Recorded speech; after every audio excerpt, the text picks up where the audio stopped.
There's something pretty important going on right now with the SaaS finance model. So many of the biggest entrepreneurs from our history were ruthlessly focused on cutting costs and keeping costs low, and that being a core component of their business. As AI has gotten bigger, I've been thinking a lot about financial models and costs lately. We're building a SaaS product into a market that might not exist if all of the doom and gloom is to be believed. But one of the mantras that we have always stuck to is the only true competition to your business is your costs. By managing the costs of your business, you're able to play a lot longer. And with the rise of AI, a lot of businesses now are spooling up with a fundamentally different financial model because of AI model costs being part of cost of goods sold, which is something that you have to factor into your margins when you're pricing your product for a business. So basically all throughout history, heaps of the biggest names of entrepreneurship, business owners, we're talking like as far back as the Rockefellers, the Carnegies, the Waltons like Walmart, Bezos, they all ruthlessly controlled costs. Even the more modern ones like Steve Jobs went at the early time when he was at Apple, and someone like Elon Musk doesn't necessarily control costs on the top end, but is ruthlessly efficient about where to dedicate resources, which are a bottom line expense, and making it as cheap as possible. Like, let's get rockets into space, but let's reuse them so we can make the cost of getting a rocket into space much lower. They're ruthlessly focused on costs and controlling costs. And something that Jason Fried from 37 Signals once said really has always stuck with me. And it's that your only competitor, your only true competitor is your costs. Because essentially what he's saying there is like the market is big enough, you can find the people. The only thing you really have to fight against above all else is your costs. And now that AI is such a core component of so many software businesses, the fundamental SaaS pricing model has changed. And at the moment, a lot of tech jobs are getting lost. Like I've got some numbers here. 25,000 tech jobs were cut in January. 90% of AI wrappers are projected to fail by the end of the year. 60 to 70% currently generate zero revenue, and only 3 to 5% have broken $10,000 monthly. The ones that do make money, their API costs are eating approximately 15 to 30% of what they bring in. So I think there's two problems here. One is building on AI wrappers, you're positioning yourself to be eaten by the machine, the model, the foundational model. So for example, you've got Jasper AI, which was one of the really early AI writing tools. And I think it had like 1.5 billion valuation at one stage. When ChatGPT launched, I think their ARR forecast went down by like 30 or 40%. Because it did enough of the job that Jasper did. Even though Jasper had been doing it longer, had more depth and domain knowledge, the convenience of ChatGPT was able to just drop their forecasting. And then you got something like Find, which is like PHIND, and that came about before ChatGPT and before Anthropic was searching the web. I think in December they raised $10 million for web search, and then in January OpenAI and Anthropic launched web search, and they just disappeared overnight. So if you're built on a wrapper as like a feature extension of an AI tool, yes, you can get demolished overnight, but that's not really what I want to talk about right now. What I want to talk about now is the pricing model. So traditionally SaaS models had really beautiful economics. You would build the software once, and then you would make money from that software forever. Hosting the infrastructure is relatively cheap, and every additional customer after the first few is just margin. You're just making more and more money. And in that case, your cost of goods sold was tiny. It was like maybe hosting an infrastructure. If you're doing something like storage and video, it might be a little bit more, but it's generally like a tiny component. And so in the SaaS model, like obviously you had to keep maintaining a product and you have to keep innovating, doing new things. So there was a lot of expenses around salary, but the margins were really good. The margins like 70, 80, 90% isn't unheard of. And that's why the SaaS businesses multiples were so high, because they could fundamentally add tons more customers without feeling it. Like you might need one or two infra hires to run the whole beast, and you can add 100,000 more customers without hiring more people in that, with a relatively scaling infrastructure cost. And the bigger benefit of that was that all of your power users, the people who would pay the most money, wouldn't cost you disproportionate amounts to serve your product to, and they would become your best customer. However, what's happened now is that when you have a power user, someone who really fundamentally uses the system heavily, they're going to be using your AI credits heavily as well. So when every API request costs you real money, every user interaction has this variable cost factored into it that you have to account for now. And those power users that we spoke about, they become the most expensive customers.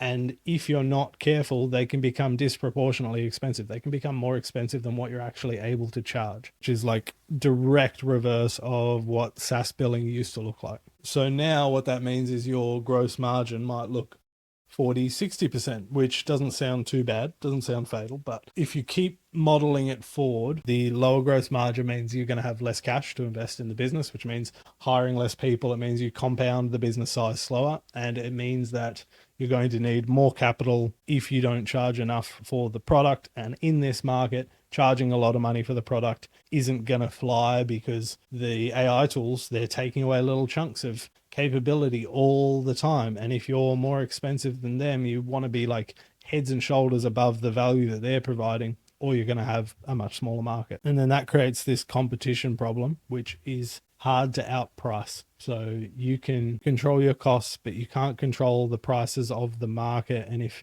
you're building something that is mostly just wrapping AI, there's going to be 50 other people that are also mostly wrapping AI, and there might be tiny differences here and there on the way it's implemented, the instruction sets, etc. But if a person could copy and paste a prompt and get a 90% the same result over here in another tool, you're not really fundamentally changing the game. I have a tough time keeping the customers. So what's going to happen is the models release a new model. You get better. Great. Your costs go down, API costs go down. That's pretty good. However, it just also happened to every single one of your competitors. So if all of your competitors are experiencing the same thing and they're saying like, oh, my prices just dropped, I'm going to pass this on to the customer and I'm going to be the first one to do it so that I get more customers. Where does that leave you? That leaves you, unless you've really separated your value to the user, dropping your prices as well. And the race to the bottom is bad, but it's not that bad if you're controlling the costs. If you're in competition with three businesses, even if you're only loosely in competition, if you're in competition with three businesses and the API costs drop, one of them passes the savings on to the customer and you don't do it straight away. And then say, for example, the other two, they don't pass their costs down straight away, but they're massively funded. Say they've got like the biggest backers on the planet chucking money at them, just user acquisition at all costs. And that's not your position. You're going to get undercut really fast. You get undercut by the person who went the lowest, and you're outcompeted only on a long time horizon by the others because they've got financial backing. They've got other motivations for their business. It's not just like this one business in solo. It's like that one business is actually going to be a feeding algorithm for Palantir and the defense budgets are going to pay for it, whatever it might be. You're going to lose in that space. So this is a really tough one to figure out. I went and looked at the greats, the Carnegies, the Rockefellers, Waltons, the Carnegies and the Rockefellers, like, I feel like realistically they would be the ones making their own models. And it's just not possible to do that at this stage. Like, you can't fundamentally train your own models. Everyone has to be off the back of these other models. So I'm not sure what the solution would be there except to like go and make a model, go and raise the money to make a model. But for someone like a Jeff Bezos, who just used doors as desks, controlling the costs, keeping the business lean is the best chance you have to fight against this. Because I think when AI is a component of your tool, you're always going to be standing on the shoulders of people who benefit more from the improvements. So the Anthropics and the OpenAIs benefit a lot more fundamentally, both in finance and in user growth and in marketing and everything. But if you can make controlling costs a really effective discipline for your business, I think you'll be a lot better off. Now, I think this is where in the age of you can build everything because AI can build everything and it just doesn't have a consideration on like the execution cost gets lower of building everything. I think it can get tempting to want to do everything, but if you think that the only answer for what's good for your customers is to output more via AI, you're going to run into these headwinds that I'm talking about of your cost of goods sold, your AI model costs just balloon out of control. And what this would require, if you want to avoid it, is firstly, avoid doing AI as much as possible. The more you can create value without increasing your cost of goods, without increasing AI model costs, the better, which is very hard to do because it's very tempting to just run AI over everything these days. But like I said, the other models benefit more when you do that. tinfoil hat time. Sam Altman is watching everything everyone does with the API, watching the people that use the most credits, and then he's figuring out these are the products that OpenAI needs to solve, and they will crush your business or buy it. Like, that's a good outcome, actually, buying it, but they'll crush your business. They'll do the same thing. They'll crush your business. So staying as far out of the AI ecosystem as possible while still providing value to the user. If you can find ways to do that, you'll be advantaged massively. And then the other one is not counting your chickens. Don't count money made in the AI age the same as you would have counted money made selling steel. If you were selling steel, you've got pretty good forecasting. Like, the forecasting of the business is very different. You're like, over this amount of time, I sold this much steel. I've got contracts to sell this much steel over this much time. And so therefore I can extrapolate that in 4 years, I'm going to sell this much or more, and I can bank on that. I can spend money into the business based on that. Don't treat money made today like they used to treat money made then, because nothing's a guarantee. Like I said with the Jasper AI, I think they lost 90% of their annual revenue forecasting in a couple of years. Valuations get destroyed overnight by like a paragraph of Anthropic being released. So just don't spend the money the same way, which luckily, thanks to AI coming out, you don't have to. Like, you can grow a bigger business with less people, because one of the hardest things for us in the past was always like, oh, we've got to invest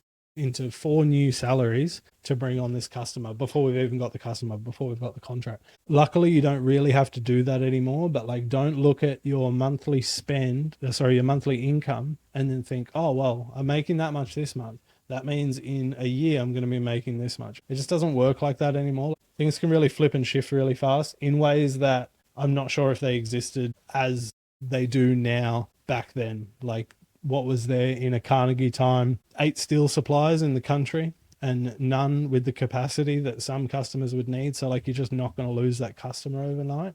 Those things don't exist as much anymore. So you can't bank on the long-term income anymore. And I think this is what's partially destroying the valuations of companies that aren't showing massive user growth. And I think VCs will take a little bit of a time to like scale back on investing in something just because it's got users, because we're seeing a lot more of these platforms that have heaps of users just decimated and destroyed overnight. So what most of these masters of history, I guess, show you is that if you can control your input costs, you can control your destiny, because it doesn't matter what happens in the market if your input costs are controlled enough to weather the storm. Essentially, you either make enough money that you don't spend in, like, say you went through a Lovable cycle where you just like, or Cursor or something, you're just making so much per employee, you got hundreds of millions of dollars sitting there.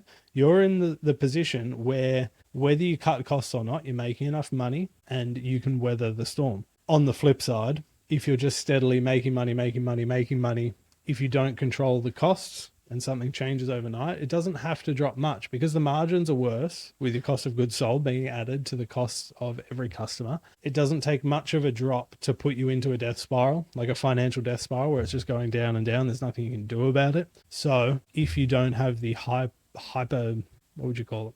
So if you don't have that hockey stick growth of a Lovable, a Replit, a Cursor, don't spend money like them. Think about what you're spending money on and avoid, like the plague, giving features, because the easiest thing to sell right now is an instant win from an AI model. Super easy to sell right now. You just see like, this will do the job that you were doing before that took you 2 hours in 5 minutes. And that sell is really easy. Whether or not the product ever actually pulls it off doesn't seem to matter anymore, but that's a whole different story for a different video. It's easier to sell, but it's easier to destroy your business. So the first way to build something defensible to AI is to use AI, hire less people. Don't look at your costs guaranteed anymore. Like, the money I made this month might not be the same next month. Anyone from a info product space or e-commerce space might be a little bit more in tune to this than people from a tech business, where they're like, once the money's coming in, it's coming in. Not really anymore. People's in SaaS products is a bit like changing the clothing t-shirt brand that I wear these days. It's like, there's 2 t-shirts. I like this type of t-shirt today. I like this type of t-shirt tomorrow. The switching costs are getting a lot lower, and people might use both as well. Like, it's just the way it is. It's a bit more like a t-shirt than it used to be. Whereas like, this whole SaaS platform took me a year and a half to onboard at 4 deployed engineers doing stuff for me. It's just not quite like that anymore, and you can't afford to think like that. What they're using AI to reduce your costs or control the costs would look like in practice is Say, for example, you're a legal services company, you use AI to do document review 10 times faster. In that scenario, AI is the cost advantage. It's not the product. So the client buys a legal outcome, your product supplies it, not the AI tokens. Companies' cost of goods sold will drop while competitors are still like employing people to do the job. And that's what the old guard would do. That's what a Carnegie would do. He would own the steel foundry. He wouldn't like give you the access to the foundry. And then proprietary data is good. I don't think it's the moat that people think it is. Just from my own behavior, the way I flip-flop between things, like for a while I thought ChatGPT had all the proprietary data because I'd used it so often, and then a much fundamentally better model came out on Claude, and I left all my history with it, and I just never touched it again, and I never really missed it. Don't think proprietary data really helps in the same way that people think it does.